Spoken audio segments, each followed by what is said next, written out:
સવારમાં હું રોજ હાલવા નીકળું ને એમાં મારે પાછળ વાડીનો રસ્તો પડે, એટલે વાડીના રસ્તે ચાલવું એટલે આપણને કોઈ ટ્રાફિક આડું આવે નહીં કે આપણે બીજા કોઈને આડા આપીએ. હવે એમાં થોડાક દિવસ પહેલા હું એ રસ્તે જાતો હતો, એમાં વ્હાઈટ કપડા પહેરેલા 3 છોકરા, વ્હાઈટ એટલે લગભગ કોઈ ગુજરી ગયું છે એની પાછળ આપણે પહેરે ને એ વ્હાઈટ કપડા પહેરેલા અને 15-17 વર્ષના હશે. એ 3 છોકરા છે એ રસ્તાની બાજુમાં પડતર વાડી પડી છે અને ત્યાં સિગારેટ પીવે. એટલે મેં રસ્તામાંથી જોયું કે આ છોકરા સિગારેટ પીવે છે નાના. એટલે પેલા તો નજીક જઈને વિડીયો બનાવી દીધો. વિડીયો બનાવ્યા પછી હવે એની નજીક જઈને મેં જોયું તો એક કઈક પથ્થરનો ટુકડો એની માથે પાવડર હતો અને એ સિગારેટ છે ને એ આમ પાવડરમાં બોળી બોળીને પીવે અને એટલા બધા વખાણ કરે ને એને એટલો બધો આનંદ આવતો હતો, મજા આવતી હતી, મજા પડી ગઈ આવી વાતો કરતા.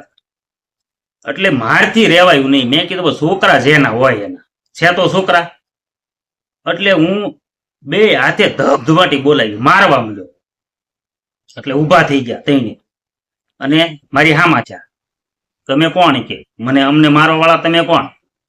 તમારો વિડીયો મારી પાસે છે, આ વિડીયો હું ઇન્સ્ટાગ્રામ, ફેસબુક, યુટ્યુબમાં મૂકી અને વાયરલ કરીશ, એટલે તમે કોણ છો ને તમને ખબર પડી જાય અને હું કોણ છું એ પણ તમને ખબર પડી જાય. એટલે એ હાથ જોડવા મળ્યા કે નહીં કાકા એવું ન કરતા. મેં કીધું તમે 3 તમારા પપ્પા નંબર મને આપો, એની સાથે વાત કરાવો તો તમને જવા દો, નહીં તો જવા દેવાના નથી. આજે હમણાં 100 નંબરમાં ફોન કરું અને પોલીસ બોલાવો. હવે પોલીસ બોલાવો એમ કીધું ને તે એક છોકરાનું પેન્ટ પલી ગયું. મેં કીધું આ તો ભારે કરી.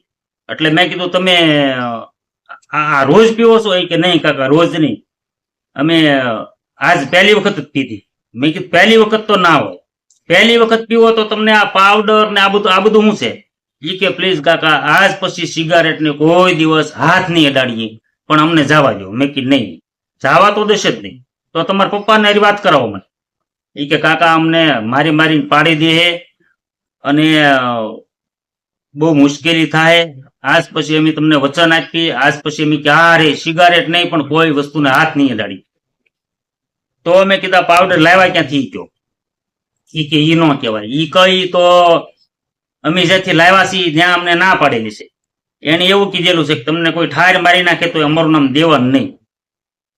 એટલે મને એમ થયું કે બાળકો છે અને વિશેષ આમાં કઈ આગળ પગલા લેશું અને ન કરેનારે ને કઈ કરી બેસે તો આપણે તો પરબારી દોહાણ ચડે ભાઈ.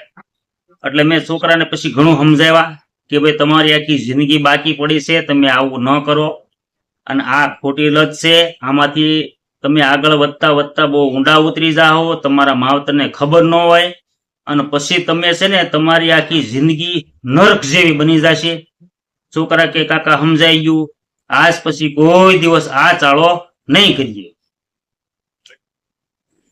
તો એ પાણી ઢોળમાં ગયેલા છોકરા હશે અને ઈ જો આવા મોકાનો ફાયદો ઉઠાવી અને આવું કરતા હોય તો વડીલો વાલીઓ થોડા સતર્ક બનો. એ 3 ક્યાં ગયા હતા?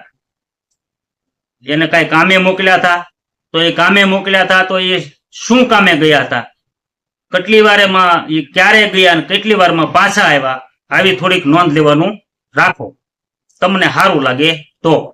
બાકી તમારી મરજી.